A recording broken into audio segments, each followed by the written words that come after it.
মহালয়া, পিতৃপক্ষের অবসান। মহালয়ার দিন তাঁদের উদ্দেশ্যে জলদানই হল তর্পণ। ভোর হতেই মানুষ ভিড় জমান গঙ্গার ঘাটে। কিন্তু মহালয়ার মাহাত্ম্য কি? মহালয়া তিথি বাঙালির কাছে তিনটি কারণে মহিমময়। পিতৃপক্ষের শেষে তর্পণ, দেবীপক্ষের সূচনায় দেবী দুর্গার আগমন বার্তা এবং সেই আগমন বার্তা বোধনে বেতারে মহিষাসুর মর্দিনী। ভাদ্র মাসের পূর্ণিমার পর শুরু হয় যে কৃষ্ণপক্ষ, তার শাস্ত্রীয় নাম পিতৃপক্ষ, যার সমাপ্তি তিথি হলো এই মহালয়া। এই পিতৃপক্ষকালে তর্পণ শাস্ত্রবিদ। কথিত আছে মহাদাতা কর্ণ কুরুক্ষেত্রের যুদ্ধে অর্জুনের কাছে নিহত হয়ে স্বর্গে গেলে তাকে খাদ্য হিসেবে দেয়া হয় কি? মহামূল্য স্বর্ণ মণি রত্ন। এতে ক্ষুধা তৃষ্ণায় কাতর কৃষ্ণকে দেবরাজ ইন্দ্র বলেন যে মর্ত্য জীবনে তিনি অকাতরে ধনরত্নাদি দান করলেও কখনো কাউকে অন্ন জল দেননি, এমনকি তার পিতৃপুরুষদেরও দেননি। তাই ভাদ্র মাসের কৃষ্ণপক্ষে তাকে সুযোগ দেওয়া হয় পৃথিবীতে এসে তর্পণ করে মাতৃকুল পিতৃকুল সহ সমস্ত জীবজগৎকে তুষ্ট করার। সেই থেকেই নাকি পিতৃপক্ষের তর্পণের রীতি শুরু হয়ে এসেছে। পুরাণ মতে পিতৃপক্ষের মহালয়া তিথিতে পিতৃলোক পৃথিবীর খুব কাছে চলে আসে। পিতৃকুল মাতৃকুল ও আত্মীয় বান্ধবের প্রয়াত আত্মারা তখন বিচরণ করেন পৃথিবীতে। এর সহস্র সহস্র আত্মার আলয় হয় বলে পিতৃপক্ষের শেষে অমাবস্যার তিথির নাম হলো এই মহালয়া। হিন্দুদের পিতৃতর্পণ বা শ্রাদ্ধ এটা হচ্ছে নিত্যকৃত হলেও পিতৃপক্ষে বা নিদেন পক্ষে মহালয়া তিথিতে শ্রাদ্ধ বা তর্পণ করলেই প্রয়াত নিকটজনের বিদেয়ী আত্মা এরা অন্নজল পায়। শাস্ত্রমতে পিতৃলোকের একদিনের অর্থ মানুষের 1 বছর। তাই প্রতি মহালয়াতে তর্পণের অর্থ হচ্ছে পিতৃপুরুষদের প্রতিদিন সশ্রদ্ধ অন্নজল দানে তৃপ্ত করা। সনাতন ধর্ম মতে আমরা 3টে ঋণ নিয়ে জন্ম নিই। কি 3টে ঋণ? দেবঋণ, ঋষি ঋণ, পিতৃঋণ। দেবতাদের কৃপায় মাতা পিতার মাধ্যমে ঋষিদের তপস্যা প্রভাবে প্রকাশিত যে হয় জ্ঞান, তাতেই আমরা দেহ ধারণ করি। তাছাড়াও বেঁচে থাকার জন্য পৃথিবীর সমস্ত স্থাবর এবং জঙ্গম প্রাণীর কাছে আমরা ঋণী। কারণ মহালয়া তিথিতে তর্পণের মাধ্যমে দেবতা, ঋষি, প্রয়াত পিতৃকুল মাতৃকুল, আত্মীয় স্বজন, বন্ধু, শত্রু এবং সমস্ত জীবকুলকে তৃপ্তদান করে আমরা তাদের জন্য তর্পণ করি। প্রথমে জলদানে তৃপ্ত করা হয় আদিদের ব্রহ্মা, তারপরে বিষ্ণু, রুদ্র এবং প্রজাপতিকে। তারপর জলপান করা না দেব, যক্ষ, নাগ, গন্ধর্ব, অপ্সরা, অসুর, সর্প, পক্ষী, বৃক্ষ, সরীসৃপ, বিদ্যাধর, জলচর, খেচর, নিরাহার, ধার্মিক ও পাপী সমস্ত জীব। তারপরে কারা পায় না? তারপরে জলপান সনক, সনন্দ, সনাতন, সনত কুমার, কপিল, আসুরি, বডু এবং পঞ্চশিখ, মরুচি, অত্রি, অঙ্গিরা, পুলস্ত, পুলহ, ক্রতু, প্রচেতা, বশিষ্ঠ, ভৃগু এবং নারদ ঋষি। এরপরে সতীলোদক পান অগ্নিশ্রাত পিতৃগণ, অর্থাৎ সৌম, হবিষ্মান, উষ্মপ, সুকালী, বরেশ্বত, অজ্জপরা এবং মৃত্যুর দেবতা যম।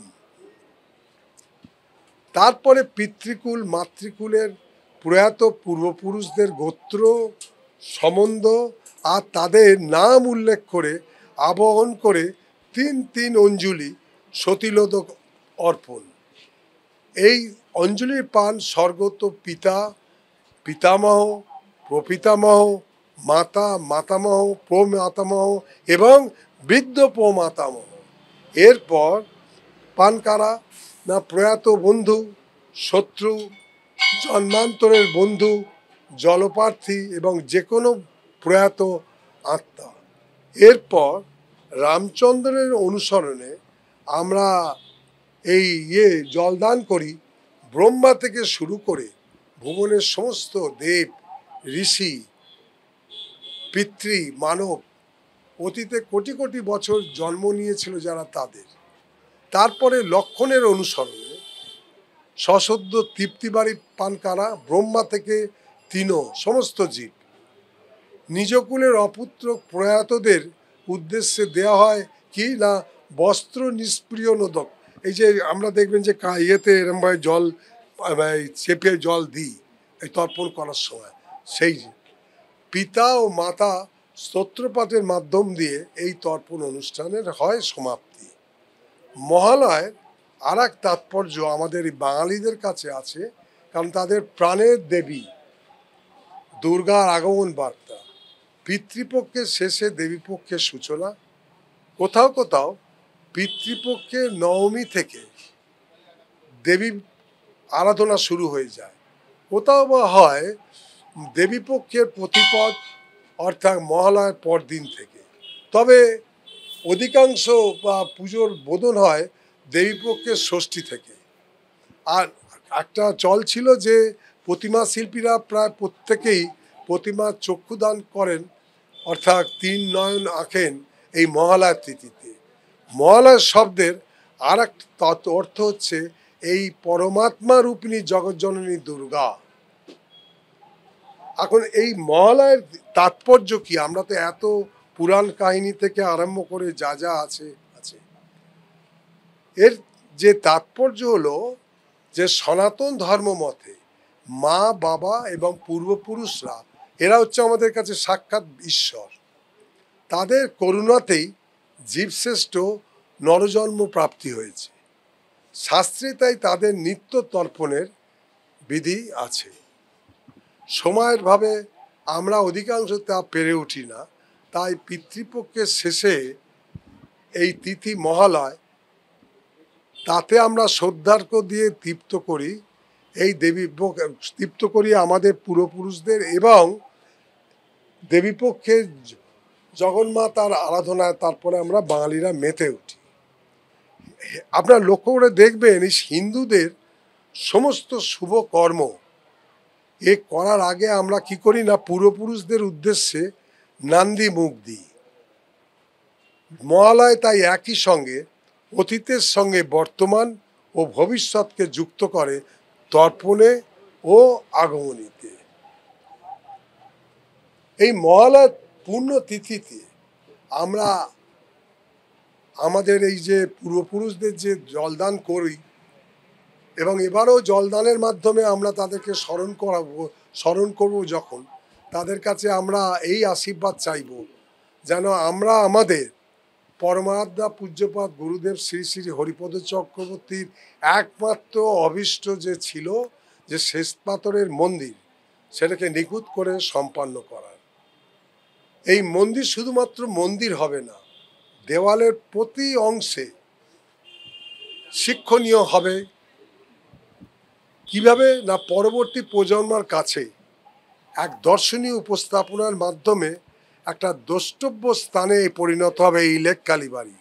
আমাদের শাস্ত্রের এবং পুরাণের বহু কাহিনী, রামায়ণ, মহাভারত, বিভিন্ন ঘটনার বিবরণকে আমরা তুলে ধরার চেষ্টা করছি সুচারু অঙ্কনের মাধ্যমে।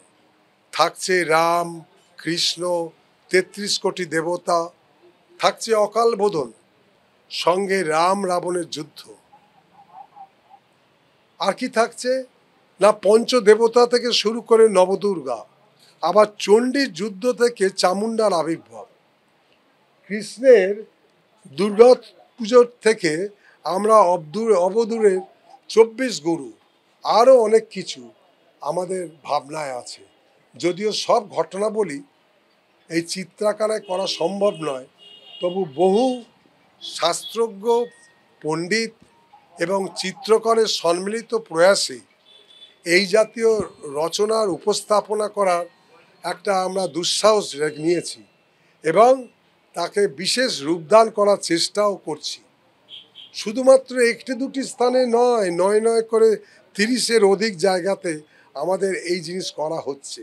আমরা আরও জায়গা খোঁজার চেষ্টা করছি এই মন্দিরে। এর মধ্যে অবশ্যই আছে শিবলিঙ্গের উদ্ভব থেকে সরভূত চৈতন্য, আর এর জন্য প্রয়োজন সময় এবং ঘটনার অর্থবহ চিত্রটা কাঁকলেই হবে না, সেটা অর্থবহ হয়। আমরা সেই কাজ করছি যা মানুষের আগ্রহের মাধ্যমে জানার কৌতূহল মেটাবে। থাকবে রামায়ণ মহাভারতের ব্যাখ্যা চিত্রের মাধ্যমে, অর্থবহ ও দৃষ্টিনন্দনের উপস্থাপনা, বিশ্বকর্মার কৃপায় এবং তার সম্পাদনায়। এই সাদা পাথরের যে মন্দির, সেখানে কারিগরদের মাধ্যমে এক বিরল উপস্থাপনা আমরা করার চেষ্টা করছি। আশা করি করুণাময়ী মা কালীর আশীর্বাদে আমরা সম্পূর্ণ কৃতকার্য হব। এই প্রসঙ্গে একটা ছোট্ট কথা আমি বলতে চাই যে আমাদের যে মন্দিরের সামনে যে হরিপদ চক্রবর্তী উদ্যান, সেখানে একটি শিব প্রতিষ্ঠা করা হয়েছে, এবং তার নাম রাখা হয়েছে হরিশ্বর। এই হরিশ্বর কথাটা এলো কি করে, এটা জানার বিশেষ প্রয়োজন আছে। মহাভারত অনুযায়ী শিবের সহস্র নাম স্তোত্র এসেছে শ্রী হরি বা নারায়ণের মাধ্যমে। হরি ও হরি স্বরূপে অভিন্ন। শিবপুরাণ অনুসারে শ্রী হরি শিবের আরাধনা করেছিলেন কোথায় না রামেশ্বরমে। আবার শিবও শ্রীমদ্ ভগবদ্ গীতা গ্রন্থের মতে পরম বৈষ্ণব। হরিশ্বর শব্দের দুটো অর্থ, হরির ঈশ্বর এবং হরি যার ঈশ্বর।